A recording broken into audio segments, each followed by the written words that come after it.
This is all theater. This is all just political theater. Political theater. Political theater. Pure political Theater. Theater. Political theater. The nefarious, Significant and protracted political theater for political theater's sake. I yield back. From Washington, this is Political Theater, Roll Call's review of the spectacle of politics on Capitol Hill and across the country. I'm Jason Dick.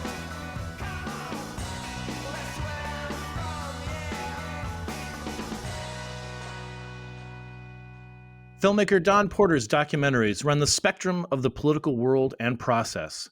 She's done stuff on Bobby Kennedy's 1968 presidential campaign, the legacy of Congressman John Lewis, the Tulsa massacre, Civil War spies, abortion, and much more. Her latest project, the miniseries Deadlocked, is a history of the modern Supreme Court, roughly from the Warren Court to the present, and how politics have changed the court and how the court has changed politics. Dawn, welcome back to Political Theater. We had a great podcast a few years back when you did the Bobby Kennedy miniseries for Netflix, and your latest is on Showtime, Deadlocked. It's a 4-part miniseries, and it's currently airing. We don't have all the episodes out yet, but let's get into it. How did you come to this project? Because I'm always interested in a filmmaker and a documentarian. There's so much to work with out there. What was it that pushed you in the direction of covering the Supreme Court, the modern Supreme Court? Well, first, it's great to be back because we are all living in political theater. So it's a perfect place to be right now. My background is I'm a lawyer. I practiced for 5 years in Washington, D.C., Baker Hostetler. I lived on Capitol Hill. I was literally swimming in the political theater and loving it. And so I'm always attracted to those stories. But I also had a stint at working at ABC News. And there I met Vinny Malhotra, who was a producer on World News Tonight with Peter Jennings. And Vinny was running Showtime documentaries. And so about 3 years ago, he just called me up and he said, "You want to do something about the Supreme Court?" I said, "Yes, I do." It's hard to remember that, a lifetime ago, 3 years ago, when I think there was people really starting to focus on how the court seemed to be changing and how the public's perception of the court was getting a lot more focused and seemed to be changing. And so we started, he really just, kind of threw it out. So it's kind of a filmmaker's dream, like, all right, here's a topic. What do you want to do? And I didn't know what I wanted to do. So I started, like every good law student geek, was like, how about the confirmation process? Because I just, it's like really, really, and I just was like kind of fascinated with how our confirmations had become such spectacle. And then as we started looking into them, I realized like there really wasn't a lot kind of orienting people who are not lawyers, who are not everyday Supreme Court watchers, about the structure of the court, the history of the court, how people are nominated, and then what they do once they get there. And so I thought Showtime was willing to give us, a lot of real estate for something like this. They were going to give us 4 hours. So I thought, well, we could do something bigger and really try and kind of ground people in some of this history. And so then the question then was like, oh, wow, it's a lot of history. And so I thought, what we're not getting a lot of today is we're not remembering when the court was really this beacon of light, when people were really saying, oh my goodness, look at what that body of people did. So, that leads you right to the Warren Court. And so that's the court that gives you Brown v. Board of Education. It's the court that gives you the right to an attorney in Gideon B. Wainwright, which is my first film, Gideon's Army. It's the court that gives you Miranda warnings, the very famous, you have, being read your rights. That comes out of Supreme Court decision. Of course, Roe v. Wade comes out of a Supreme Court decision. So I thought, why don't we kind of remind people of this very famous, period in court history, and then, kind of march forward from there to today. And so that's what we do across the 4 hours. And one of the things that I was sort of fascinated with is that, you mentioned that the the process itself and the justices have never had the same kind of platform as, say, the president or Congress, but their decisions, I mean, particularly their paramount, decisions like Brown versus Board or Roe versus Wade, have these far-reaching consequences for all Americans, for the way people live, but it's interesting that the court, we'll get into this a little bit about how it becomes more and more and more political and interwoven into the political process. But one of the things I really appreciated was that when you get into the early years of the Warren Court, how the politics were always a little bit there. They were on the periphery. They were nothing like it is now, where we're so divided and it's such a spectacle. But you show these moments from Thurgood Marshall's confirmation process, and in 1965, and just how rough it was, and it was a spectacle, not quite the spectacle, say, of the Kavanaugh hearings, but it was something that you see the genesis of it, the early roots of these things as public spectacle, people trying to sort of make an example of a justice or to lift them up, and it's always a little bit there, but then it gets into overdrive, obviously, as we get closer to modern, more contemporary times. And that is why I was really fascinated with the confirmation process and kind of swimming around in that footage for a while. And so what you also see is the potential for abuse. And so Marshall was really abused he had two separate confirmation experiences. One, when, Kennedy nominates him to be Solicitor General. And so he has to be confirmed for that position. He actually serves in that position for more than a year because he can't get confirmed. And so he's really kind of pummeled, because when the first thing to think about and to focus on, what I wanted to remind people is it should not be a surprise that this is a political process, and the kind of divisions in the court should not be a surprise to us when we think about where we are as a country politically. The Supreme Court, it's the person in charge wins. The president of the United States gets to nominate people to be justices. That's how they get there. So that means the party in power gets to make those choices, right? So, but the Senate, the other elected body, gets to confirm. And that's it's supposed to be part of our system of checks and balances. So if we have a Senate that is at odds with a president, you get to where we are today, which is this kind of stalemate, this deadlock, if you will. And you see that conflict being fought. Despite that, and this is also, I think, part of the message of the series, is that system has remained in place, for better or for worse, for several hundred years. And it has in the past worked out.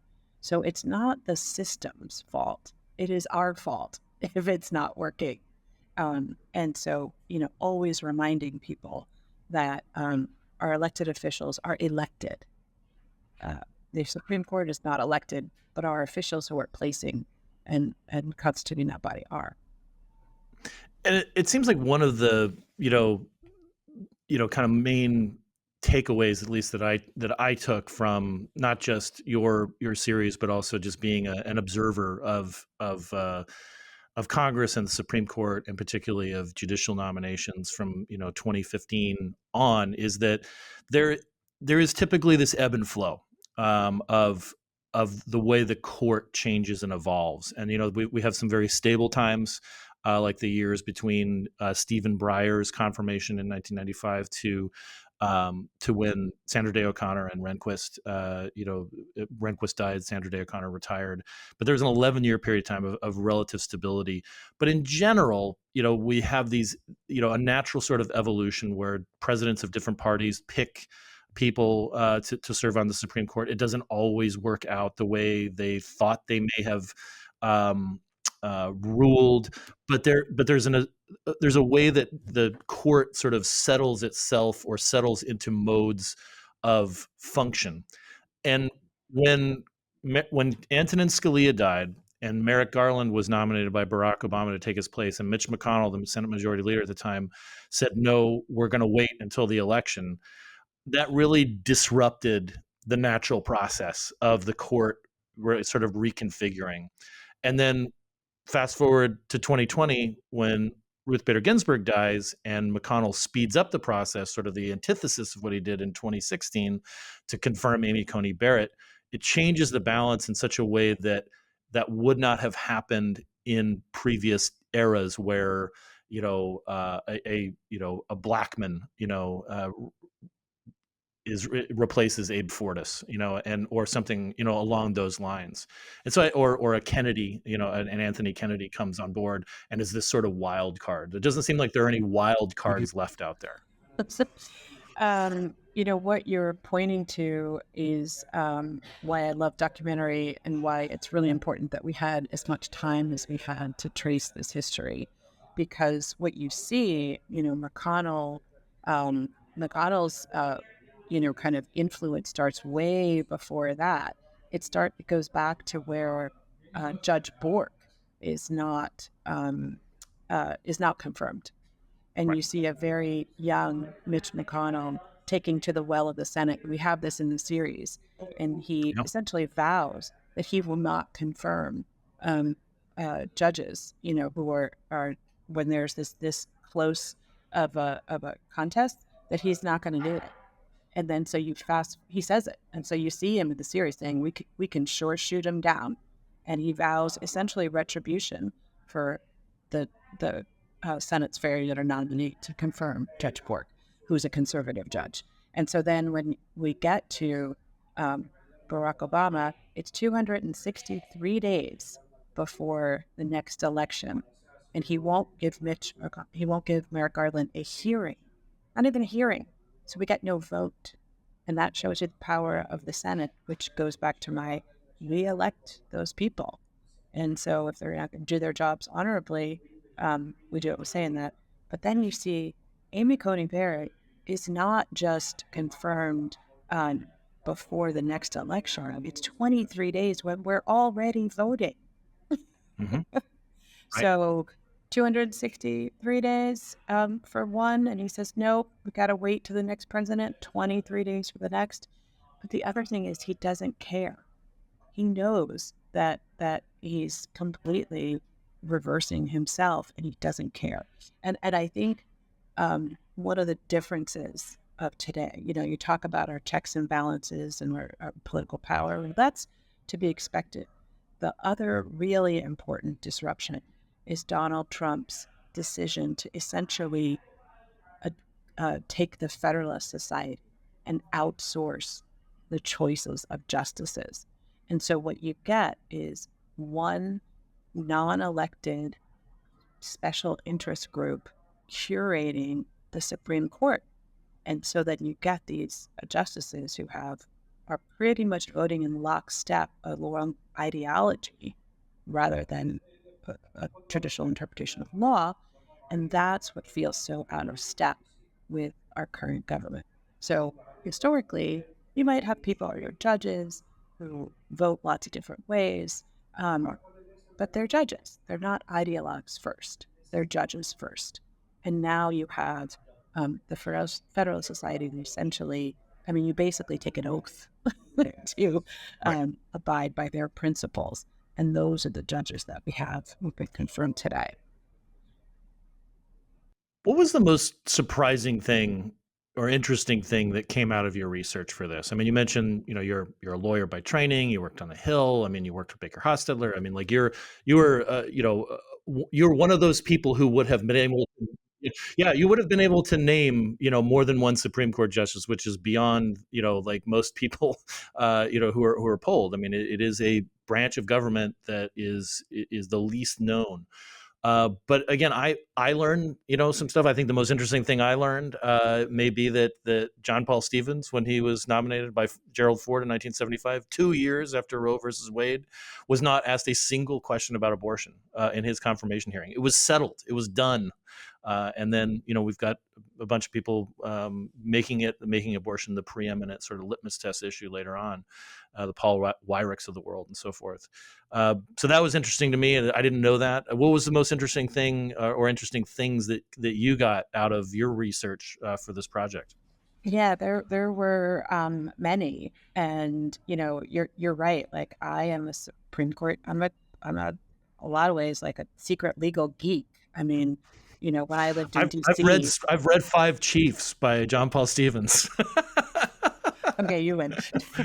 But when I lived here and I was a young lawyer, I went to there's all these like legal receptions, and we go around and we're all wearing the same suit. We talk to each other, and Ruth Bader Ginsburg walks in, and I went, "Ah, it's my favorite Supreme Court justice." And my friend said, "You have a favorite?"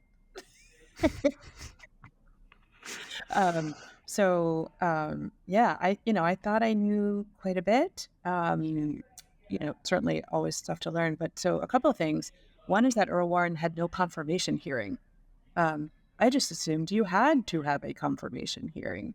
And yet he says, quite matter of factly, nope, no confirmation hearing. I just walked around and spoke to some senators.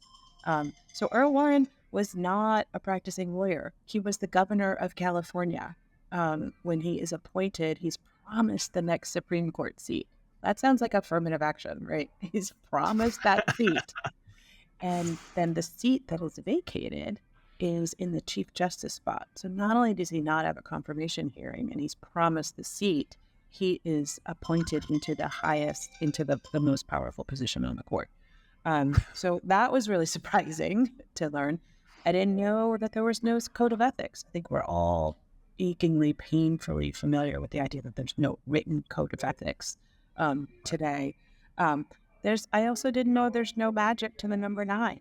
That, we've had a court that is smaller, we could have a court that was larger. That is, those. So a lot of, this body, it is literally the most powerful court in the world, not just our country, the world, right? That this body is shockingly unregulated. And I think that we've kind of counted on them being ethical people, and we've given them so much of the benefit of the doubt. And I think, sadly, we might need something stronger than that. So those were some of the things that were the most surprising to me. And one thing you note in the series is that as the court has taken increasingly sort of strident decisions that are in basically opposition to the majority of public opinion on abortion rights, say on a number of issues, their own approval ratings have gone down. And you mentioned the lack of a code of ethics. I mean, right now there are several justices who are in the news for accepting trips, from people who have business before the court, things that are just no brainers, things that could get you disbarred from or impeached, in a non-Supreme Court role. Other justices or other judges in the federal court system are subject to a legal code of ethics, but they aren't. Was there anyone who you talked to in your research? I'm sure people all have their different ideas, but everybody seemed, wherever they were on the political spectrum, they all seemed concerned about what you're talking about, that the court standing is sinking in the public eye at the time that it has more control and influence over us than ever. What were some of the things that you heard about people about what could happen? I mean, like what is the most likely way that this goes? Are people going to be able to get a better Supreme Court? Are they going to be able to lift themselves out of what is kind of a morass right now? Or, what were some of the things that people were saying about that? What can the Supreme Court do to do some repair damage to its reputation? Yeah. We did really make a concerted effort to speak to people who are not only experts on Supreme Court jurisprudence and history, but also across the political spectrum. So Judge Griffith from the DC Circuit, who was much more on the conservative side, John Bash, who was a clerk for Justice Scalia, Ted Olson, who was on the more conservative side, argued Bush v. Gore for soon to become President Bush. And all of them are concerned, and they are concerned for really good reasons. We all have a respect and a reverence for this court that has given shape to our country. And I think what all of them are seeing is, it's just as you said, there's a certain amount of politics we expect to be mixed up into the stew that is this system. And the politics isn't supposed to be your thing. It's just supposed to be part of the thing. And now that balance seems terribly out of whack. It seems out of balance.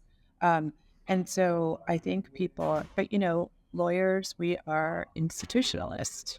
We're famously worried about, you can't just, swing a hammer at a system that's been in place for hundreds of years and not worry about radical changes. But I think that the court currently is polling at something like 28% of Americans have confidence in the court. That is not just appalling; it's dangerous, because it's getting close to Congress's approval ratings.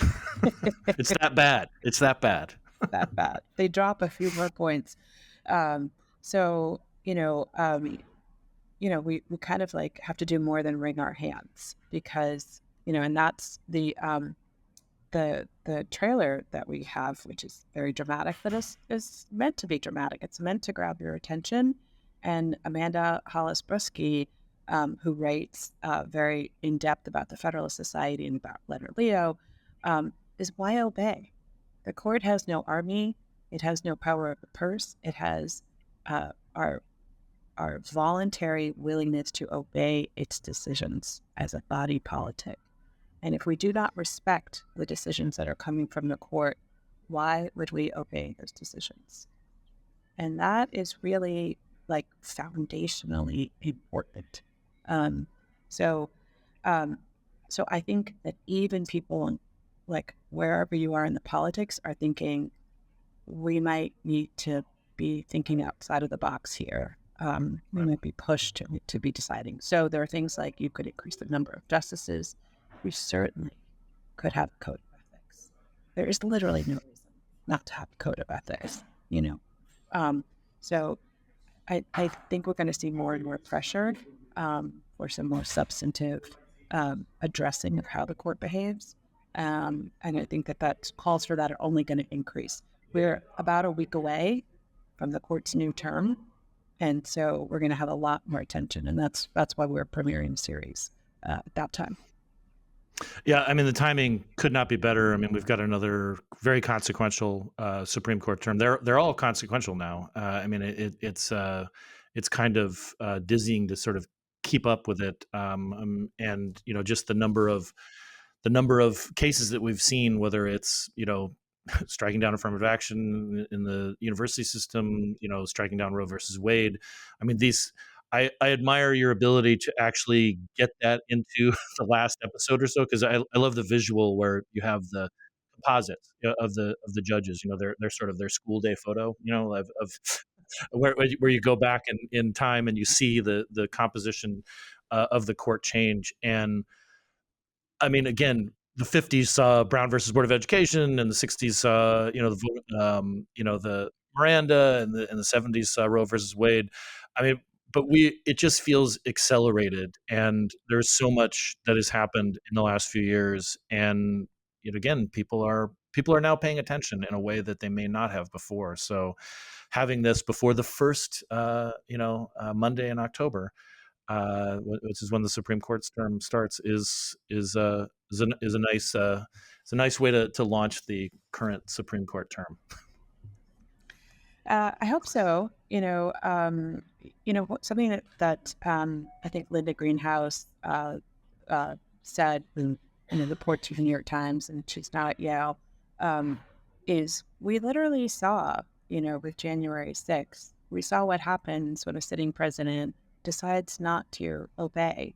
And what if we have a Supreme Court that has to rule on, something similar? What would this court do? And so we need to be thinking about that before we're in that situation. I don't know that any of us, I mean, can you imagine if the Supreme Court sided with an insurrectionist? It's sadly not beyond our imagination. So, like, this is really important stuff. And I wanted to give people, um, some kind of context for what they're seeing and understanding not only about where we came from, but that we have survived. The system has survived. And like you said, there's a period of calm. And that period of calm comes right after Bush v. Gore. It comes right after a very explosive decision where the Supreme Court steps in, and it feels to people like maybe the court overstepped. Maybe they shouldn't have stopped the count. Maybe they should have just let the electoral process work. And so after that, we get this period where it's kind of a center-right court, but you don't know what a Justice Kennedy's going to do. You don't know, what some of the justices are going to do. And that's kind of as it should be. People should feel hope that the least powerful people are going to be listened to. And that feels right to us. Well, Dawn, thank you so much for talking about Deadlocked. It's on Showtime right now. People can watch this heading into the to the Supreme Court premiere. And not to trivialize it by using like Monday Night Football type of tropes, but this is a big deal. It's always been a big deal. Now people I think are realizing it. And good luck with your the rest of your time talking about the show. I know you'll be in doing some more interviews, and I look forward to seeing the reactions on it, because I think it's a real service to people who don't really necessarily know the kind of depth that you go into with the court. So good luck with it. Thank you so much. Thanks for being here, and good luck to you tonight.